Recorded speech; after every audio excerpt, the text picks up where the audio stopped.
¿Pudieron repasar para hoy? Bueno, en primer lugar, comentarles, como ustedes ya saben, que en atención al paro colectivo no vamos a tener clases presenciales mañana, eso me informaron hoy, que solamente vamos a tener clases virtuales y que el horario no es a las 9, sino que es a las 8.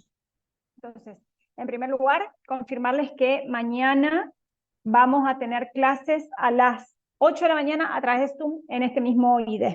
¿Está? Presencial no, en atención al paro de colectivos, que todavía no se termina de solucionar.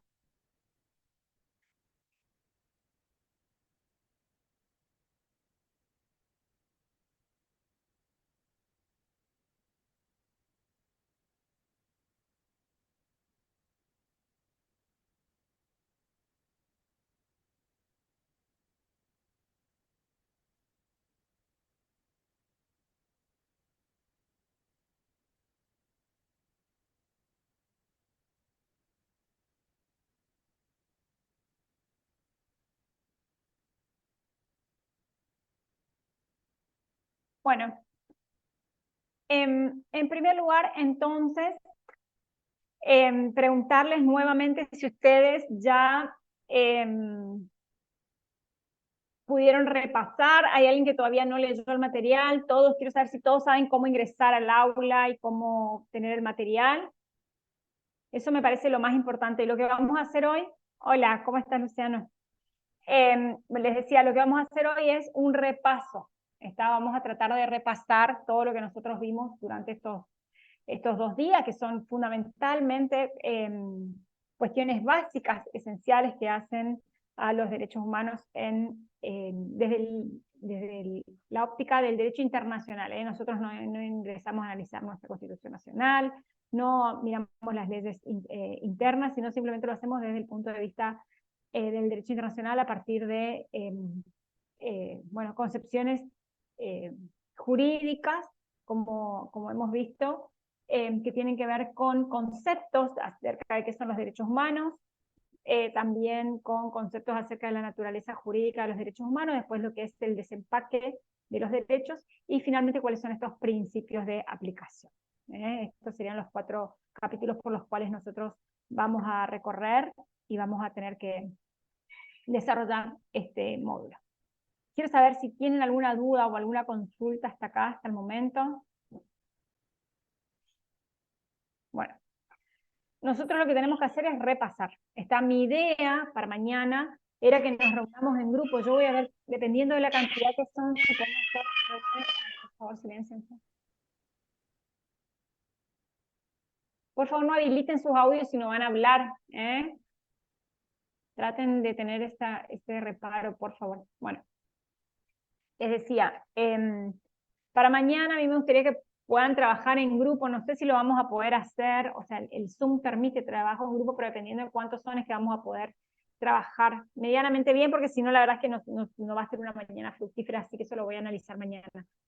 Pero sí, a mí me gustaría que podamos comenzar con el repaso, con el repaso de los 2 temas, de estas 2 clases que nosotros ya vimos, los 4 capítulos. Para eso, primero quiero saber si tienen alguna duda o alguna consulta puntual antes de hacer el desarrollo o el repaso general. ¿Tienen alguna duda o alguna consulta puntual?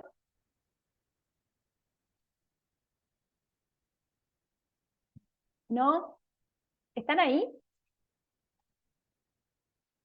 Bueno, a ver, voy a mirar el chat.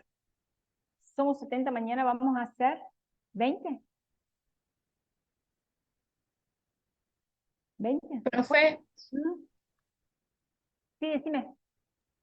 yo tengo una duda. En la Dale. página 31 habla sobre un mito programático. ¿A qué se refiere con eso? Bueno, está bien. Vamos a ver por qué dice mito programático. En realidad, ya habíamos hecho referencia, está muy bien esta pregunta. Cuando nosotros hablamos, primero te voy a decir lo que es la programaticidad y lo que es la operatividad, y después vamos a ver por qué dice mito programático, ¿está? Porque si vos me lo sacás así de contexto, la verdad es que el mito programático tiene que decir como que en realidad no tiene que ver con que los derechos económicos, sociales y culturales probablemente sean exclusivamente programáticos. Pero bueno, ¿De qué hablamos cuando hablamos ayer? Bueno, lo hemos visto, de todas maneras está muy bien este repaso. ¿Qué es la programaticidad de los derechos? ¿O cuáles son esos derechos programáticos? ¿Qué significa que un derecho sea programático? Ayer les daba el ejemplo, primero te voy a dar un ejemplo, después volvamos un poquito al concepto. Les daba el ejemplo de que en nuestros tratados internacionales de derechos humanos tenemos normas, ¿sí? Todas son normas. Ahora, tenemos normas que son principios y tenemos normas que son reglas. ¿Cuál es la diferencia entre reglas y principios? Las reglas es que pueden ser aplicadas concretamente, directamente.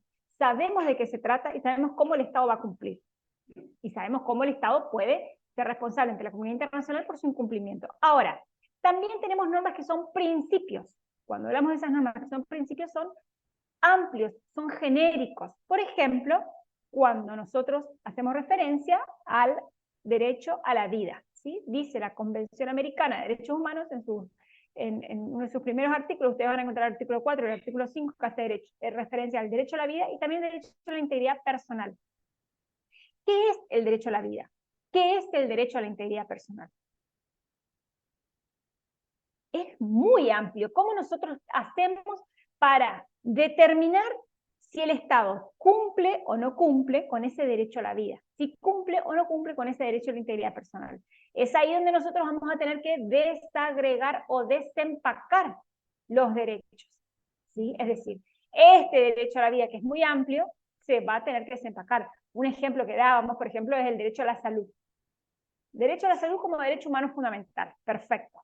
Ahora, ¿cómo hacemos para saber si el Estado cumple o no cumple con ese derecho a la salud? Lo que tenemos que hacer es desagregar, desempacar. ¿Cómo hacemos? Vamos a hablar de, por ejemplo, derecho a la salud sexual y reproductiva, derecho a acceder a una salita en el barrio en el que vivo, el derecho a obtener medicamentos, el derecho de las vacunaciones o de ser parte de una campaña o destinatario de una campaña de vacunación, ¿no? Entonces tenemos como específicamente ciertos subderechos que van a formar parte de este gran derecho, que es, por ejemplo, el derecho a la salud. ¿Se entiende? Cuando nosotros hablamos de mitos, este sí es un término que es coloquial y que está utilizado también en el texto de manera coloquial. Mito, así como una idea, como esto que en realidad trasciende de generación en generación, o es algo que se dice sin que tenga mucha certeza y que tiene que ver con el mito de la programaticidad de los derechos económicos, sociales, culturales y ambientales. ¿Por qué? Les había comentado que con el inicio o con el surgimiento del derecho internacional de los derechos humanos en el año 1945 con la Carta de Naciones Unidas, en el 1948 con la Declaración Universal de Derechos Humanos y con la Declaración Americana de Derechos y Deberes del Hombre, comienza lo que este material hace referencia a un boom, dice así, ustedes van a encontrar esta palabra, un boom, y también van a encontrar que algunos autores hacen referencia a una catarata de normas, tratados, pactos, declaraciones, convenciones, protocolos, sentencias, observaciones generales, informes, recomendaciones, etc. Esto, ¿qué significó? Recuerden que habíamos dicho que se entendía, o era la interpretación de ese momento, que los derechos civiles y políticos sí eran exigibles jurisdiccionalmente, es decir, sí podría ir a la justicia a requerir el cumplimiento de un derecho civil o político. Pero en cambio, los derechos económicos, sociales y culturales tienen su característica de progresividad en la medida de los recursos disponibles. Por lo tanto, hay como un mito, una creencia, una falsa creencia, por eso hablan del mito de la programaticidad, en realidad es una falsa creencia de que todos los derechos económicos, sociales, culturales y ambientales son exclusivamente programáticos, es decir, que requieren de una reglamentación interna para su concreta aplicación, cuando en realidad vamos a encontrar en general que hay derechos civiles y políticos que son operativos y hay derechos económicos, sociales y culturales que son operativos, y de la misma manera civiles y políticos que son programáticos, y de la misma manera económicos, sociales, culturales que son programáticos. El tema de la operatividad y la programaticidad tiene que ver con si su aplicación es directa por parte de un tratado internacional o bien requiere de una legislación interna que lo recepte para que pueda ser exigible por parte de los ciudadanos de ese Estado.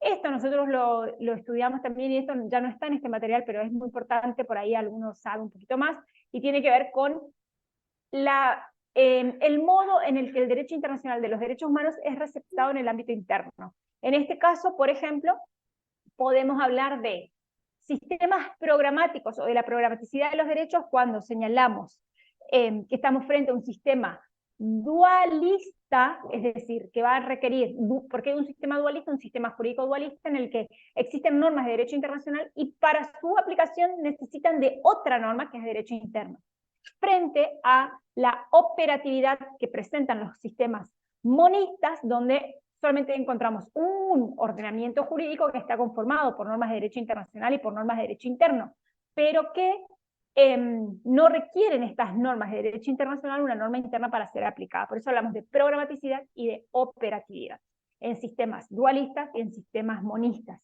Y este mito programático de los derechos económicos, sociales y culturales, entendiendo que, fíjense cómo dice esta página, a partir del llamado mito programático de los DESC, se ha desarrollado una amplia bibliografía en torno a la exigibilidad que toma como punto de partida la identificación y la especificación de las obligaciones propias de estos derechos.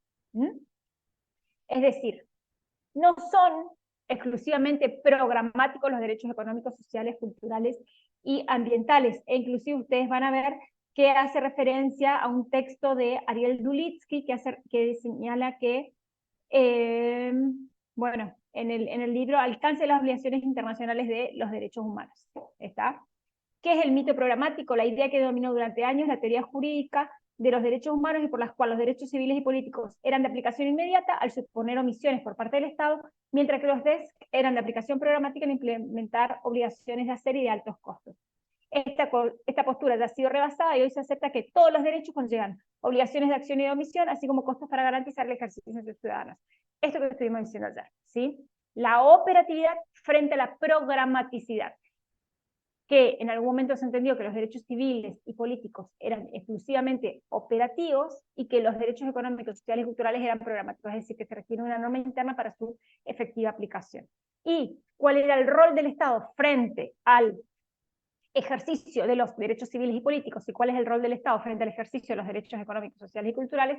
Que inicialmente se creía, se malinterpretaba, y si el mito acerca de que los derechos civiles y que el Estado cumplía con el ejercicio de los derechos civiles y políticos con la mera abstención, el famoso laissez-faire, dejar hacer, dejar pasar, y que la sociedad se maneje por las reglas del mercado. Y el Estado no interviene y con eso cumple con los derechos civiles y políticos. Contrario sensu de lo que vemos respecto de este mito de los derechos económicos, sociales y culturales, donde el Estado debía hacer una fuerte intervención para el ejercicio efectivo de estos derechos, cuando en realidad tenemos que saber que a partir de los principios de indivisibilidad, interdependencia e integralidad, tanto los derechos civiles y políticos como los económicos, sociales y culturales son un conjunto de normas que no pueden ser escindidas entre sí, y que para cada una de ellas el Estado también tiene obligaciones de hacer, es decir, de acción, de llevar adelante medidas, y también de omisión, de no hacer, de no lesión. Estas medidas que ayer también me preguntaban y que tienen que ver con medidas positivas, es decir, hacer, y con medidas negativas, no hacer, abstenerse. ¿Se puede explicar? Sí, profe, muchísimas gracias. Bueno, muchas gracias a vos. ¿Qué sistema es el del monista, profe? Bueno, ¿qué son los sistemas monistas? Los sistemas jurídicos monistas establecen que, o entienden, y no son solamente una cuestión ideológica o filosófica o teórica, sino que son de aplicación concreta, y son aquellos sistemas, por ejemplo, en nuestro sistema argentino, nuestro sistema jurídico argentino, estamos frente a un sistema de monismo atenuado. Ustedes lo van a estudiar bien, con precisión, mucho más adelante. Lo cierto es que si nosotros miramos, por ejemplo, nuestra pirámide jurídica, vamos a ver que tenemos diversos instrumentos internacionales, tratados, declaraciones, protocolos, convenciones, pactos que están jerarquizados al mismo nivel que la Constitución Nacional, y que por debajo de ellos vamos a encontrar otros tratados, y por debajo de ellos vamos a encontrar otras leyes. Esto significa que, por eso es atenuado, porque no es que siempre el derecho internacional prevalece sobre el derecho interno, y tampoco que el derecho interno prevalece sobre el derecho internacional, sino que tenemos un conjunto de normas que van a ser aplicadas a partir de un principio que es convencionalizado y que es el principio pro homine o pro persona, que establece que todas las normas deben aplicarse con la siguiente regla. A la hora de otorgar derechos a la persona se debe escoger la norma que mayores derechos otorgue, y a la hora de restringir, la que restrinja en menor medida. Esto va a establecer este principio pro homine, y esa es la pauta de aplicación que se debería llevar adelante respecto del derecho internacional, de los derechos humanos y de todas las normas que van a proteger la dignidad, la vida, la libertad y todos los derechos humanos fundamentales. Ahora, concretamente, el monismo que establece, el sistema monista establece que las normas que están consagradas en los tratados de derecho internacional deben ser aplicadas de manera concreta, de manera directa, sin necesidad de que exista una norma interna que reglamente o que regule esa legislación, siempre que eso pueda suceder. ¿Por qué? Reitero el ejemplo. Si nosotros miramos esto que dice derecho a la integridad física, derecho a la integridad psíquica, realmente es una norma de muy difícil aplicación concreta. Por eso necesitamos subderechos. Esos subderechos, ¿cómo van a estar dados? Y precisamente esos subderechos pueden estar dados por la legislación interna.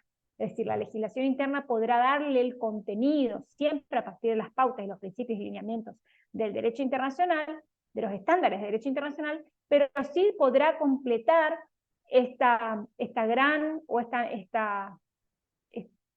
texto que es muy largo, es muy amplio, y podrá concretar cuáles son cada uno de esos derechos a través de reglamentaciones, a través de legislaciones. Ahora, también existen otras normas que son de aplicación concreta, y habíamos leído el artículo 8.2 de la Convención Americana de Derechos Humanos, que hace referencia al derecho al debido proceso. Este es un artículo que nosotros inmediatamente vamos a poder determinar y vamos a poder señalar si se cumple o no se cumple, si el Estado cumple o no cumple. Por ejemplo, el derecho de tener defensa o tener un abogado defensor. ¿Sí? ¿Tiene o no tiene? Si el abogado defensor tuvo el tiempo necesario para preparar la defensa, o tuvo tiempo o no tuvo tiempo. Si esta persona cuenta con un traductor, ¿tiene traductor o no tiene traductor? O sea, son cuestiones que son concretas, que son específicas, y que se pueden entonces llevar adelante, el Estado las debería implementar sin necesidad de que exista una norma. Por eso hablamos de un sistema. En el sistema monista, las normas pueden ser aplicadas, las normas de derecho internacional pueden ser aplicadas directamente al derecho interno, sin necesidad de que exista una norma, a diferencia de lo que es el sistema dualista, donde encontramos dos sistemas jurídicos, uno interno y uno internacional, y que el internacional, para poder ser aplicable, tiene que convertirse en derecho interno, y ahí su correcta o su precisa aplicación. No sé si les pude contestar nuevamente, pero con otras palabras. Si no, me dicen y volvemos a repetir. ¿Puede repetir, profesora? Sí, claro.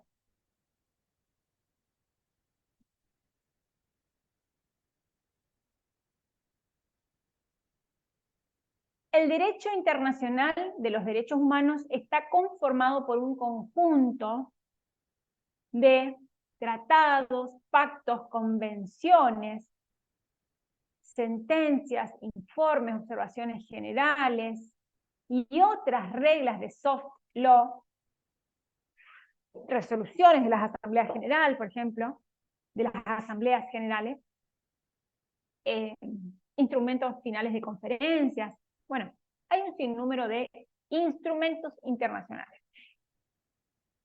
En particular, hablando de tratados de derechos humanos, los estados, una vez que firman con otros estados y se comprometen a llevar adelante el ejercicio de de ese contenido, que son obligaciones para los estados y al mismo tiempo son derechos para los ciudadanos, se pueden llevar adelante siempre y cuando, y acá vamos a hacer la diferencia, en un sistema monista no será necesaria la norma interna que regule esa aplicación del derecho. En cambio, en el sistema dualista sí vamos a necesitar una aplicación concreta a través de una legislación interna que regule las normas a las que ya se había comprometido el Estado ante la comunidad internacional.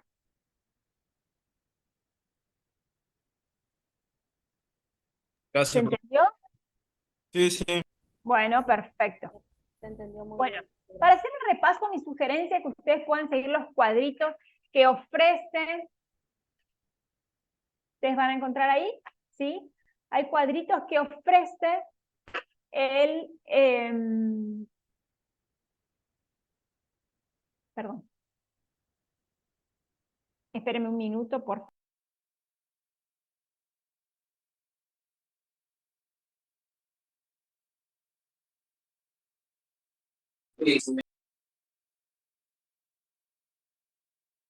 Bueno, les decía, para hacer el repaso a mí me parece importante que ustedes puedan seguir los cuadritos que ofrece el manual de estudio. Yo tengo todo desordenado esto, así que no sé si voy a encontrar todas hojas sueltas.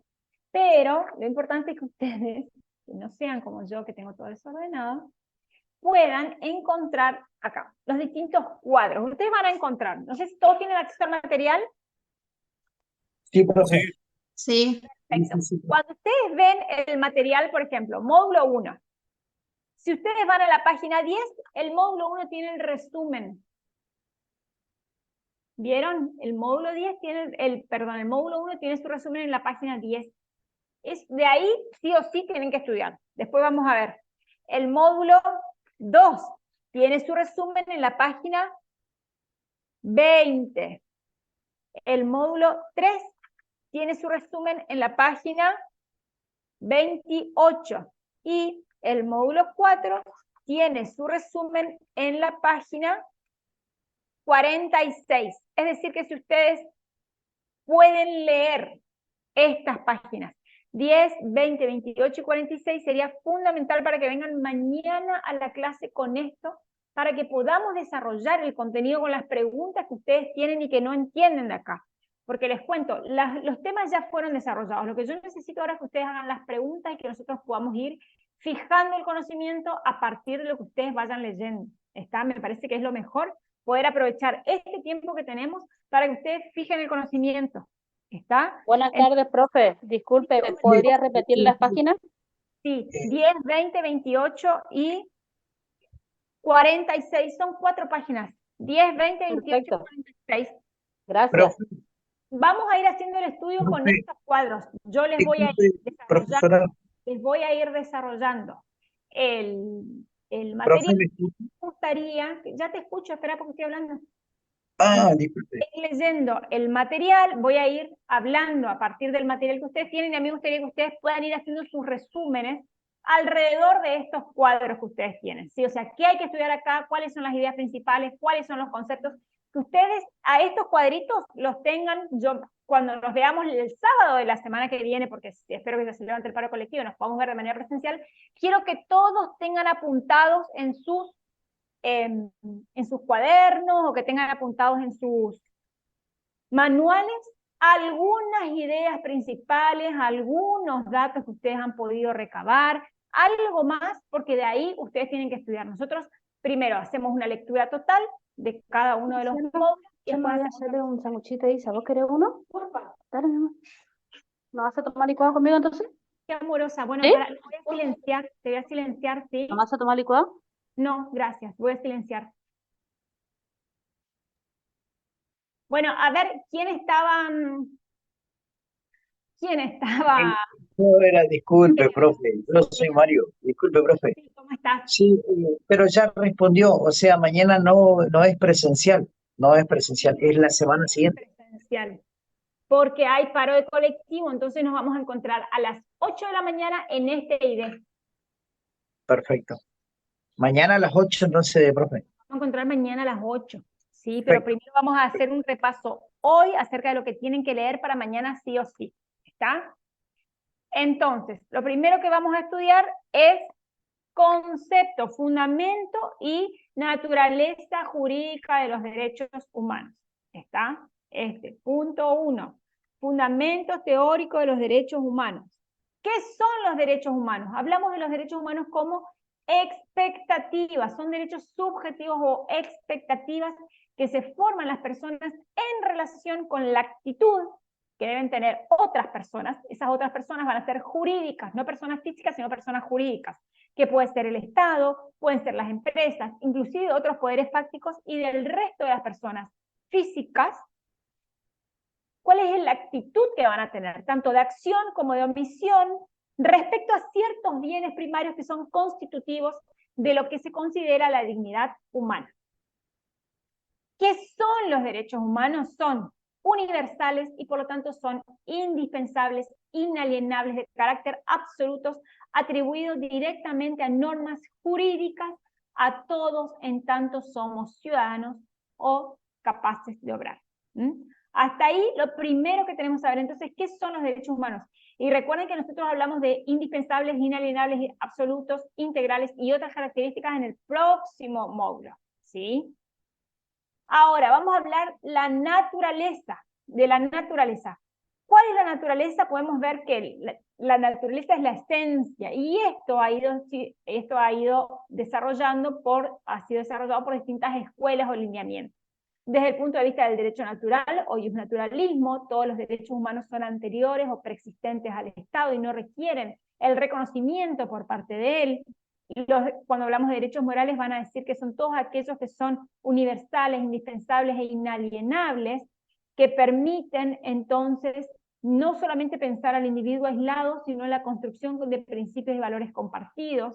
Cuando hablamos de derechos positivos, sí vamos a hablar a partir de la posguerra, donde encontramos entonces que van a ser todos aquellos que estén reconocidos por el Estado, y con eso solucionamos el tema respecto a al fundamento que van a tener, porque ya están en normas y deben ser aplicables, y por supuesto también al ser reconocidos por el Estado necesitamos garantías, sin garantías no hay derechos, y por supuesto como productos de la construcción social, como derechos históricos, procesando entonces que los derechos humanos son productos de la conquista social. Cuando hablamos de las características de los derechos humanos, imprescriptibles, inalienables, integrales, indivisibles, interdependientes, universales y algunos de carácter absoluto. Después, vamos a hablar de la desagregación de los derechos. ¿De qué hablamos cuando hablamos de la desagregación de estos derechos? Perfecto.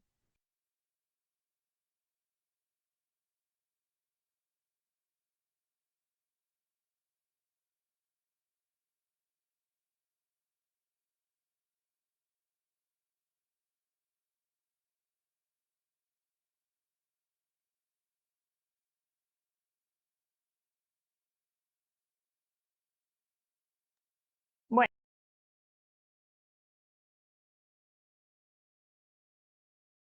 ¿De qué vamos a hablar cuando hablamos de desempaque o desagregue de los derechos?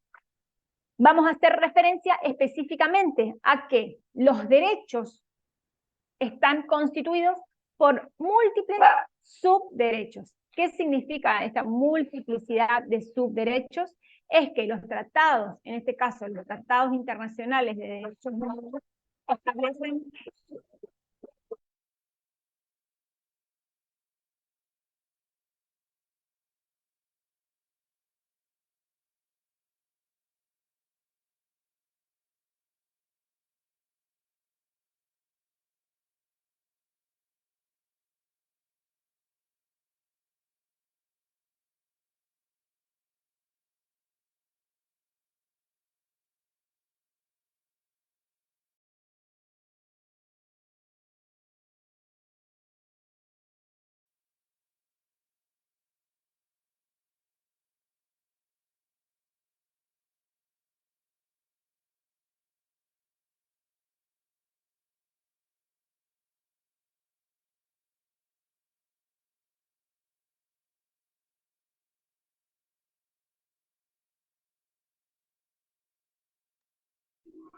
Perdón, les pido disculpas.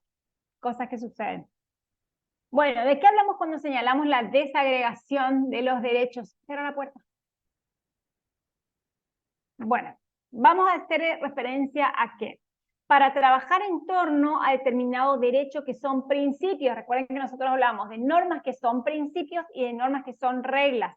Cuando hablamos de determinado principio, entendemos que se requiere previamente desempacar, desenvolver a partir de los siguientes derechos y de las obligaciones que cada uno de estos engloba.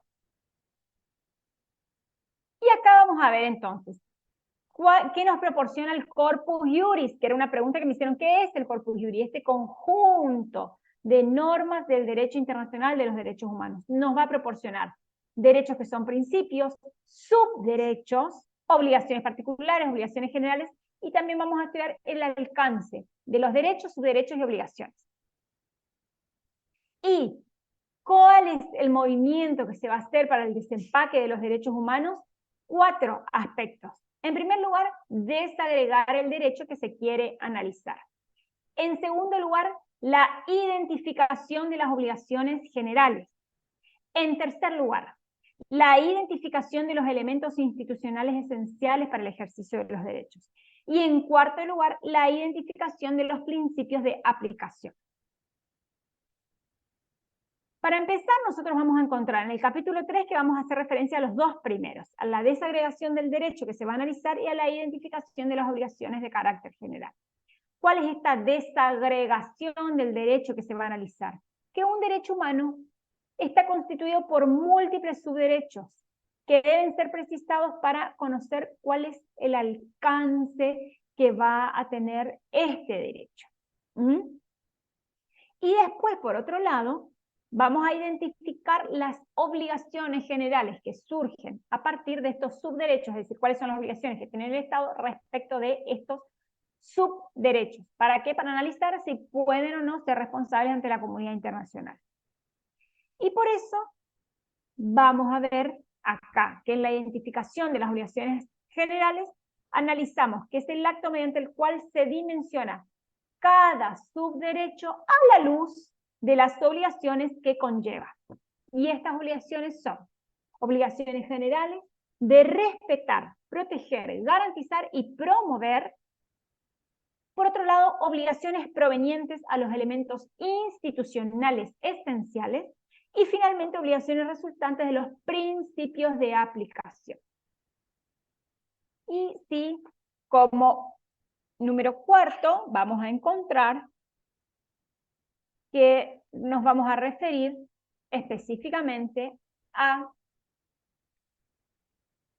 bueno, esto tiene que ver con el desagregue de los derechos, de las obligaciones de los derechos humanos, y vamos a referirnos finalmente en el capítulo 4 a los elementos esenciales y principios de aplicación de los derechos humanos. Y para eso nosotros vamos a tener que ir a los últimos dos, recuerden que nosotros habíamos hecho referencia primero al desagregue y a la identificación de las obligaciones generales, y ahora pasamos a la identificación de los elementos institucionales esenciales para el ejercicio de los derechos y a la identificación de los principios de aplicación. Respecto a la identificación de cuáles son los elementos institucionales, vamos a referirnos a disponibilidad, accesibilidad, aceptabilidad, que en algún momento hacíamos referencia también a este término, y a la calidad, que va a asegurar todos los medios y contenidos mediante los cuales se va a materializar el derecho, y cuáles son los requerimientos y propiedades exclusivas o aceptables para cumplir con esa función determinada. Y en cuarto lugar, la identificación de los principios de aplicación, que las obligaciones generales y los deberes que se van a desprender de los elementos esenciales de los derechos se van a ver completados por 3 principios de aplicación. El primero, que tiene que ver con el principio de igualdad y no discriminación. El segundo, con el principio de progresividad y no regresividad.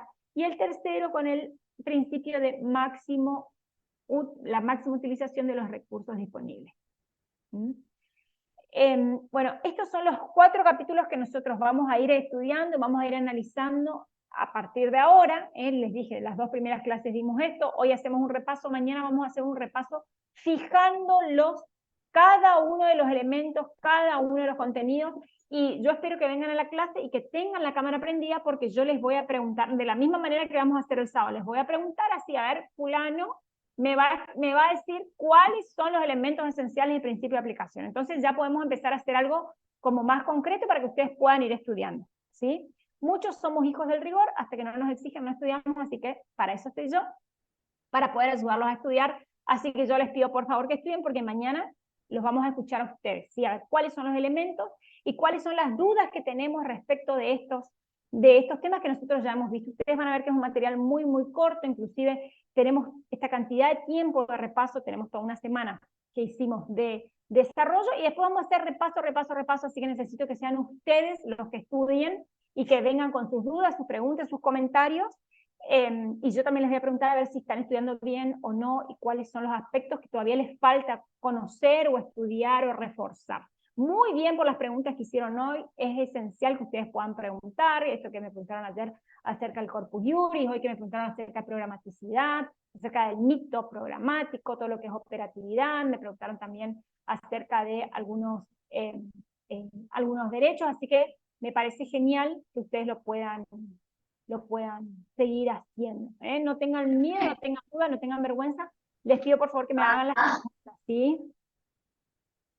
¿Te puedo hacer una pregunta rápida, profe? Es más Sí. que nada del examen. Hay una parte en el módulo 3 donde habla, página 236, párrafo primero, donde habla de los derechos económicos, sociales y culturales, y habla del autor. No tengo yo esa página, ¿eh?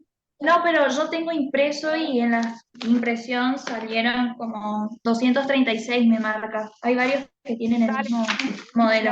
Extraordinaria, ¿eh? Bueno, Sí. a ver, decime. Bueno, y este párrafo habla de los derechos económicos, sociales y culturales, y habla del autor Hunt, puede ser. Ah. Y yo lo que te quería preguntar era si en el examen hay que estudiar el pensamiento y planteamiento de cada autor o no, o eso no van a preguntar. Mira, yo no armo los exámenes. No creo, realmente no creo que lleguen a hacer algún tipo de preguntas de esa, pero yo no te puedo decir que sí, no te puedo decir que no, porque no soy yo la que arma los exámenes. Yo no preguntaría si tengo que armar el examen, pero no lo sé. No lo sé. En todo caso, puedo averiguar con la gente que arma, porque es un equipo específico, que es especialista en evaluación a distancia, en evaluación de multiple choice, y que va a determinar, ¿sí?, cuál es la evaluación. Pero en particular me parece que no, pero no te podría decir. Lo importante es que ustedes sepan estos conceptos que son generales, ¿eh? Pero bueno, podemos ver. Igual a mí ya me pidieron que yo haga alguna pregunta, porque ustedes van a tener ese simulacro, ¿eh? Vieron que ustedes tienen ese simulacro de examen. Estoy tratando de buscar la página, pero no encuentro. Bueno, profe, gracias, no hay problema. Dale. Pregunto, les prometo que pregunto, y yo, no para mañana, pero sí para la semana que viene, les voy a poder dar una respuesta. ¿Alguien más? ¿Alguna duda, alguna consulta, algún comentario? Y si no, mañana alguien me dice que me quieren hacer una pregunta después de clase, si no hay problema, yo me quedo acá, o sea, la clase está acá, así que si nadie más quiere hacer ninguna pregunta. Disculpe, profe. ¿Sí? La página en la que hablaba la chica es la página 22. Ah, dale, gracias. Bueno, a ver.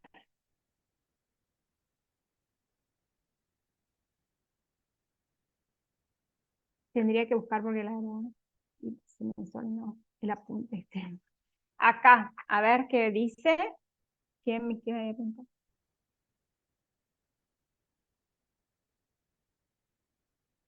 ¿Cuál era la pregunta que me habían hecho? Perdón. Acá Profe, había preguntado si iban a hacer preguntas exactas sobre la opinión de cada autor. ok, o dale.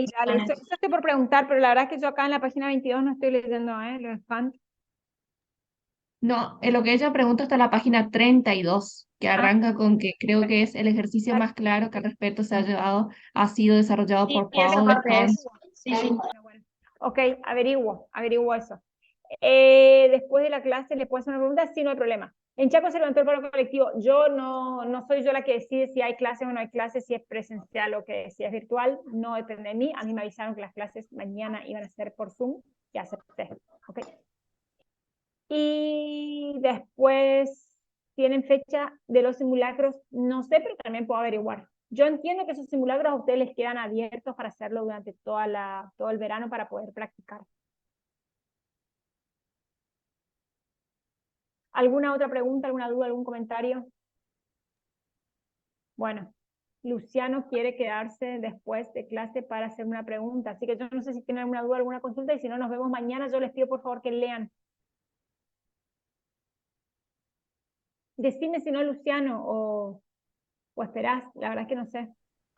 Sí, voy a esperar nomás, profe. No quiero interrumpir la clase. Continúa nomás.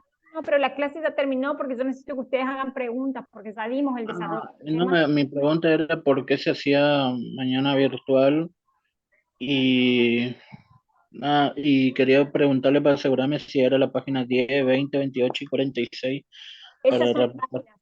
Esas son las páginas.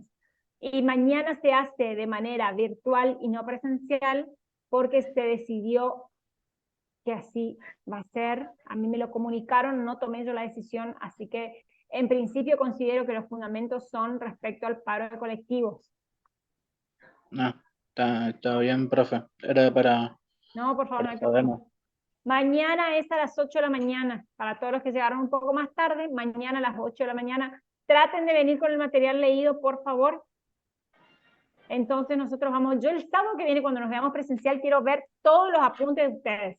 Mañana yo les voy a preguntar a ustedes y ustedes van a tener que decir, por ejemplo, cuáles son las características de los derechos humanos. ¿Qué significa la característica de absoluto? ¿Qué significa que sean universales? ¿Qué significa que sean integrales? Y después otro me va a decir si lo que dijo el compañero está bien o está mal.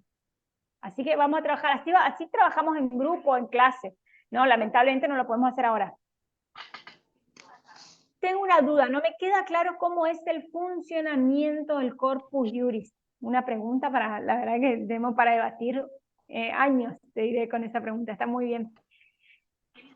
Primero te voy a decir qué es el Corpus Juris, y después el funcionamiento va a ser regulado, ustedes van a ver por cada uno de los tratados y por cada uno de los estados. Está muy bien tu pregunta. Nosotros tenemos que pensar que acá estamos estudiando derecho internacional. ¿Sí? Cuando nosotros hacemos referencia al derecho internacional de los derechos humanos, vamos a hablar de acuerdos que hacen los estados entre sí. Ustedes piensen en estados. Cuando ustedes dicen estado, ¿en qué piensan?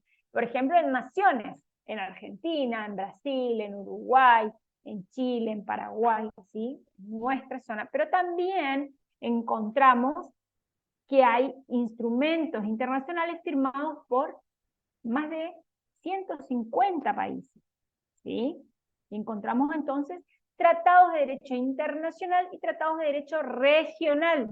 Regional porque estamos hablando en este caso, Latinoamérica, y si no, o el sistema interamericano, y si no, porque estamos hablando de derecho internacional cuando son países de distintos continentes. Ahora, estos son acuerdos que hacen los estados. Es decir, un estado se compromete con otro y le dice, yo voy a cumplir, a mis ciudadanos yo les voy a garantizar el derecho de vida y defensa, yo a mis ciudadanos les voy a garantizar el derecho a ser oídos, yo garantizo que a mis ciudadanos no se los va a torturar, yo garantizo que a mis ciudadanos se les va a garantizar el derecho a la vida digna. Me comprometo ante la comunidad internacional diciéndoles que a los ciudadanos del Estado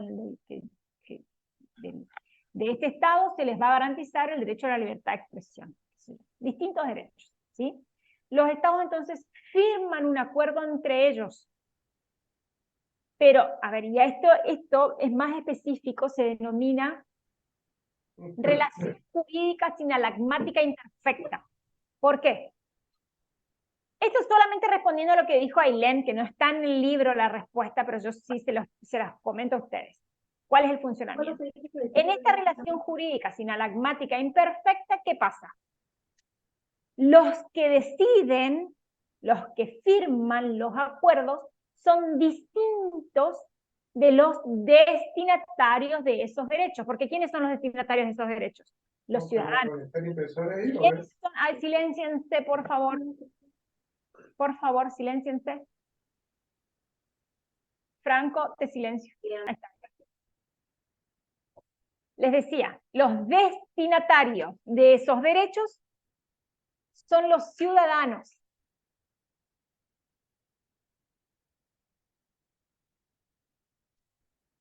Los que se obligan son los estados. Entonces, si bien el Estado va a ser responsable ante la comunidad internacional por el incumplimiento de uno de los derechos a los que se había comprometido a cumplir y no lo hace, en el caso de una vulneración no reparada de un derecho humano, estos tratados internacionales de derechos humanos tienen una aplicación que a partir de los sistemas jurídicos monistas son de aplicación directa, inmediata, operativa, no programática. ¿Qué es este corpus iuris? El corpus iuris internacional es el conjunto de normas internacionales, llámense tratados, convenciones, pactos, protocolos, declaraciones, observaciones generales, recomendaciones generales, informes, e inclusive sentencias, opiniones consultivas, que van a formar parte de las obligaciones que tiene el Estado. Obligaciones hacia los demás estados, porque se comprometió ante la comunidad internacional, y obligaciones a su vez para sus propios ciudadanos. Este es un doble nivel de responsabilidad, hacia afuera con los demás estados y hacia adentro con los ciudadanos de su propio, o los ciudadanos que forman parte de su estado, ahora, o que están bajo su jurisdicción. ¿Cómo es el funcionamiento? El funcionamiento surge o se establece a partir de un principio, que es un principio de derecho procesal internacional de los derechos humanos, y que es el principio de subsidiariedad. ¿Qué significa este principio de subsidiariedad? Que recién podrá ser habilitada la instancia jurisdiccional supranacional una vez que se hayan agotado todas las instancias en el ámbito interno, porque es el Estado que debe garantizar el ejercicio de los derechos, el respeto, la garantía, por supuesto, de hacerlos efectivos, la responsabilidad para el caso de su incumplimiento y la oportuna reparación, es el Estado. Entonces, ¿cuál es su funcionamiento? Recién, una vez agotado el trámite ante la jurisdicción interna, porque lo que se trata es de que ese derecho humano que ha sido vulnerado sea reparado. Si el Estado no repara, recién puedo acceder a pedir ayuda a la comunidad internacional. Esa ayuda ante la comunidad internacional, ahí dice Mario, esto sería algo así como la ONU.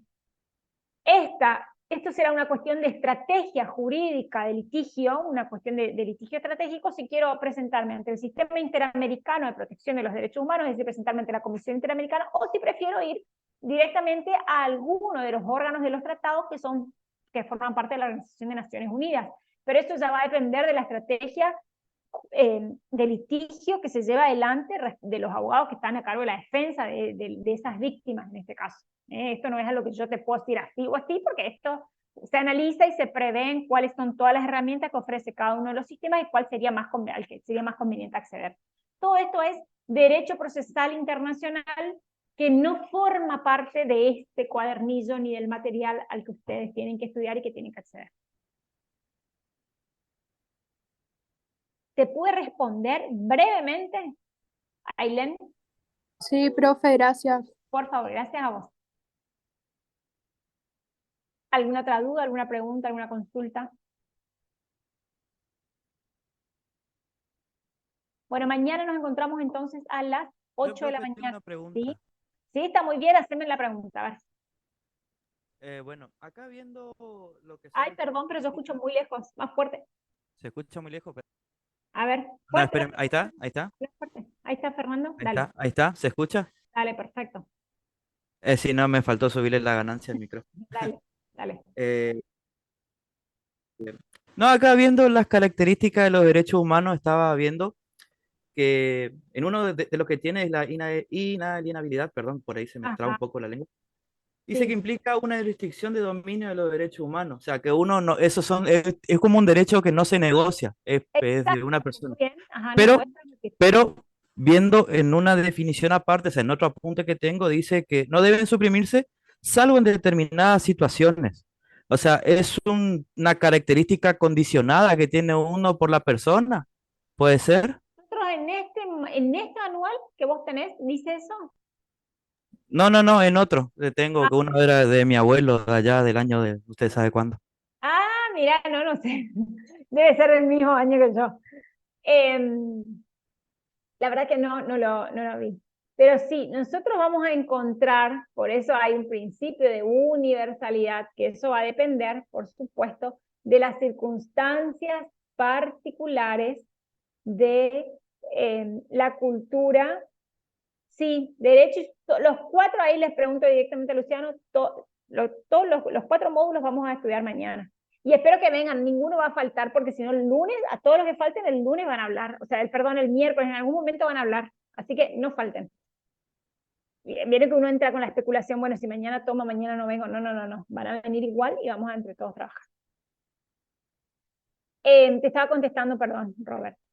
La inalienabilidad significa que estos no se pueden transmitir, estos no se pueden transferir. Por ejemplo, la libertad, por ejemplo, la dignidad. Yo no te puedo transferir mi libertad, mi dignidad, ni por más que quiera. Está prohibido porque hay algo que se llama orden público. Cuando nosotros hablamos del orden público es el piso mínimo, las garantías básicas que no se pueden negociar. Y después vamos a encontrar que él, por eso dice, salvo algunas excepciones, nosotros vamos a encontrar, por ejemplo, y acá está un tema que es re polémico, pero que no es parte del examen, pero que me está preguntando Roberto, ¿cuáles son algunos casos? Un caso concreto es, por ejemplo, todo el debate que hay alrededor de el derecho a decidir sobre la propia muerte, las circunstancias de la propia muerte. En principio yo tengo derecho a la vida, yo no tengo el derecho a elegir. ¿Sí? Bueno, está bien, muy bien, ahí estoy viendo. Perfecto, bueno, Luciano, está bien, no nos falta. Bueno, pero por ejemplo, en ese caso, nosotros vamos a esto que vos decís, ¿quién me había preguntado? Yo, profe. Salvo en determinadas circunstancias, ¿así dice o cómo dice el material que vos tenés? Que no es este material, o sea. Claro, no, sí, es de otro. Bueno, pero ¿qué dice salvo en determinadas circunstancias? Decía, no debe suprimirse salvo en determinadas situaciones y según las debidas garantías procesales. Bueno, excelente. Por ejemplo, ahí tenemos un ejemplo que nosotros encontramos es, en muchos países está regulado el derecho a decidir sobre las circunstancias de la propia muerte. Inclusive nosotros lo que tenemos regulado son algunas cuestiones que tienen que ver con lo que algunos denominan una eutanasia, a ver, cuáles son las propias reglas que uno tiene para el caso de que uno quede en estado, por ejemplo, vegetativo. ¿Sí? Estas son cuestiones particulares. Si quiero seguir conectado o no, por ejemplo, a una máquina. ¿Sí? Estas son cuestiones que ya están reguladas en nuestro país. Lo que no está regulado todavía es el derecho a decidir sobre las circunstancias de la propia muerte. Este es un caso concreto respecto a esto que vos planteás. Son en este caso inalienables. ¿Está? No me puedo despojar de ellos, salvo que en ese caso va a primar y nosotros vamos a encontrar, ¿es más importante el derecho a decidir o es más importante el derecho a la vida? ¿Está? Entonces, ahí uno va a poder, miren, para poder hacer este debate de manera seria y de manera responsable, es necesario que nosotros tengamos mucho conocimiento de distintas ramas del derecho, de distintas ramas que también tienen que ver con la filosofía del derecho, con la sociología, con cuestiones también inclusive políticas, que nos van a permitir tener un panorama más amplio respecto a las decisiones y al trabajo jurídico sin faltarle el respeto a lo que es la ciencia del derecho. Entonces yo más que esto no les puedo decir porque son grandes profesores los que, por ejemplo, en nuestra facultad llevan adelante esta discusión a partir de un equipo de investigación que hay en la facultad que trabajan en esta temática. Pero esto es un ejemplo claro como para que solamente responder a tu pregunta. Ale dice, ¿se incluye la pena de muerte? A ver, tenés que hacer una oración para que yo te pueda contestar porque no sé qué se incluye la pena de muerte. Respecto a la pena de muerte, ustedes saben que ustedes vayan, el caso de la inalienabilidad. Bueno, nosotros encontramos que los estados que han firmado y han ratificado, por ejemplo, la Convención Americana sobre Derechos Humanos, ninguno de ellos podría legislar de manera positiva la pena de muerte a partir de la firma de la Convención Americana de Derechos Humanos, porque el derecho a la vida no lo permite. Es decir, este derecho que ustedes encuentran en el artículo 4 de la Convención Americana de Derechos Humanos hace referencia específicamente a que está prohibida la pena de muerte. Así que, sin duda, que tiene que ver con una característica propia del ejercicio de estos derechos. ¿Nos da un caso para aplicar las páginas de mañana? No. Si quieren podemos trabajar con distintos casos, pero lo que a ustedes se les va a tomar es teoría. Ustedes recuerden, ahora más allá de todas las preguntas que ustedes ya les reitero, ustedes tienen muchas preguntas acerca del derecho y está muy bien y les interesa el derecho, por eso están estudiando acá. Ahora, ¿cuál es mi responsabilidad? Enseñarles este material para que ustedes vayan y aprueben. Después, si quieren, hablamos de casos y después, si quieren, hablamos de otros temas que son muy interesantes, pero que no forman parte del contenido de este material. No sé si me explico. No es que yo no les quiero explicar todas las dudas que yo, aparte tampoco sé la respuesta a todas las dudas que ustedes van a tener, porque por algo los profes y los abogados en general medianamente serios nos especializamos. Así que ustedes me preguntan por casos que tienen que ver, no sé, con inteligencia artificial y derecho, y yo no sé. Hay cosas que sé y hay cosas que no sé, como todo el mundo. Yo estoy acá para poder responder las dudas y las consultas que ustedes tengan respecto del derecho internacional de los derechos humanos en el marco del material que se les dio para estudiar. Todo lo otro les voy a pedir por favor que lo hablemos después de clase, en otra oportunidad, en otro momento ustedes me escriben y yo les mando mucho material que tengo para que ustedes continúen leyendo, pero por el momento vamos a tratar de ceñirnos a esto porque hay mucha gente que viene precisamente porque quiere estudiar, porque quiere aprender y estamos hablando de huellas perdidas. ¿Mm? ¿Otra duda, otra consulta acerca del cuadernillo, por favor? Profesora, la parte de la naturaleza de los derechos humanos como Sí. derechos positivos, le Ajá. voy a explicar y me dice si entendí bien. Yo entendí que lo que quiere decir es que los derechos ya están positivados y que, o sea, ya está en el sistema y que su fundamentación ya no es un problema. Que ahora Ajá, que la fundamentación no sería un problema. ¿Por qué no sería la fundamentación un problema? ahí me mató. ¿Cuál es? A ver, yo te hago otra pregunta. ¿Cuáles son las teorías que establecen o cuáles son las teorías que sí traen un problema de fundamentación? Eh, no sé, la verdad, no sé. Derecho natural y derecho moral, porque van a preguntar, ¿cómo sabemos cuáles son los derechos humanos? Porque la teoría del derecho natural dice todos los derechos humanos le corresponden a todas las personas por el solo hecho de ser tal. Bueno, ¿y cuáles son esos derechos? Todos los derechos que le corresponden a las personas. Y después, ¿qué va a decir la teoría del derecho de los derechos morales? Va a decir, bueno, esta es una cuestión dialógica que se va consensuando, y el derecho natural va a decir, esto tiene que ver con la naturaleza humana. ¿Y qué es la naturaleza humana? Hay personas que podemos, o se puede poner en duda respecto a esa naturaleza. ¿Cómo hacemos para saber cuál es la naturaleza? Esa es la gran crítica, o sea, ¿cómo sabemos cuáles son esos derechos? Por eso esas dos primeras teorías, la del derecho natural y la del derecho moral, nos dejan como una laguna respecto a, no podemos concretar cuáles son los derechos. En cambio, cuando nosotros vamos a la escuela del derecho positivo, esto que vos dijiste, los derechos ya están positivados. ¿Qué significa positivados o positivizados? Que ya están reconocidos por el Estado. Nosotros tenemos una legislación y dice, estos son los derechos humanos. No tenemos duda acerca de por qué existen o no, cuál es el fundamento. No, existen porque están reconocidos por parte del Estado. Sí. Y el Estado genera mecanismos o procedimientos que son las garantías para hacerlos efectivos en caso de que no se los aplique. Entonces, respecto al derecho positivo, no es este el problema en el caso de los derechos positivos, sino cuál es el derecho respecto de la positivización. Que vamos a depender exclusivamente de que solamente serán derechos los que considere el Estado o el que los reconozca el Estado. No va a tener que ver con la naturaleza humana y no va a tener que ver con los consensos morales, sino con consensos. No sé si me explico. En Sí. todas las teorías vamos a tener como pros y contras, eso es algo que ustedes lo tienen que estudiar, y hay un cuadrito ahí muy sencillo para poder estudiar. Pero está muy bien tu pregunta.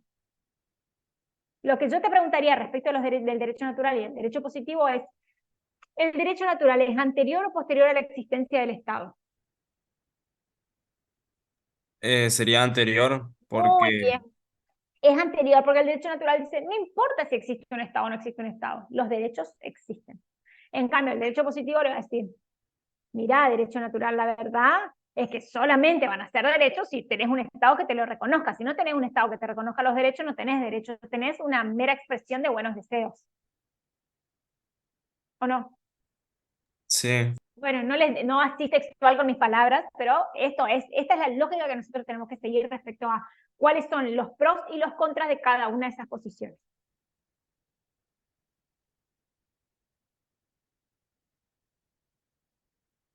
¿Algo más?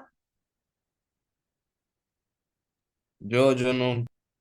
Bueno, no tengan miedo en preguntar. Bueno, miren, yo también estuve de ese lado, todos los profes estuvimos de ese lado, hay algunos que se acuerdan un poco más y otros que no se acuerdan tanto, pero todos estuvimos de ese lado viendo para poder nivelar. Así que sabemos de qué se trata, soy la primera en saber de qué se trata estar de ese lado, así que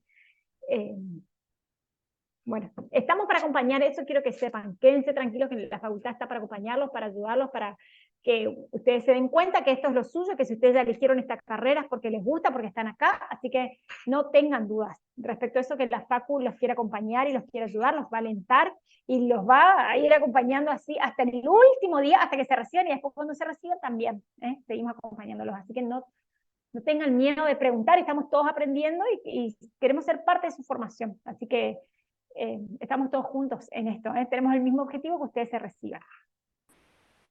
Bueno, mañana a las 8, si nadie más tiene preguntas. No, profe, gracias. Bueno, muchas gracias a ustedes, sé que no es fácil estar de ese lado, así que bueno, nos vemos mañana a las 8, Pregunto, trabajando toda la noche. Sí, hola Alejandra, ¿cómo estás? los gráficos de la página 10, 20, 28 y 46 que dio, ¿eso es lo mejor que tenemos que estudiar o tenemos que estudiar todo lo demás? Te Ay, pregunto por la duda para mañana. tienen que estudiar todo, ustedes tienen que venir leyendo para cada clase. Lo que nosotros vamos a hacer mañana con esas páginas es ver qué es lo más importante de cada uno de esos temas. Vamos a tratar de fijar, aunque sea esos cuadritos, y que ustedes puedan ir viendo cuáles son los temas que se desarrollan o algunos conceptos que quieran sumarle a ese resumen que ya lo tienen ahí. Lo que nosotros hacíamos antes es pedirle a los estudiantes que hagan un resumen. Al resumen lo tienen ahí. Si yo les pido que ustedes hagan un resumen, van a ir a copiar. Entonces lo que nosotros vamos a hacer es estudiar a partir de ese resumen, esto que es mínimo, vamos a ir nosotros ahora incorporando o agregando o ampliando el conocimiento a partir de esos resúmenes. ¿Qué es otra técnica? Hay una técnica de estudio que es hacer resúmenes, o sea, textos grandes, ir a los chiquitos. Este que ustedes ya tienen hecho, que es pequeño, bueno, vamos de ahí comenzar a desarrollar los distintos conceptos. Bueno, dale, profe, gracias. Por favor, muchísimas gracias a vos. ¿Alguien más? Bueno, que tengan una hermosa noche, que descansen, que estudien mucho, que nos salgan, que nos Gracias, vean, que profesora. mañana nos encontramos, muy temprano. Bueno, que la pasen lindo. Chao, profe. Gracias a usted, profe. Mañana, profe. Chao, profe.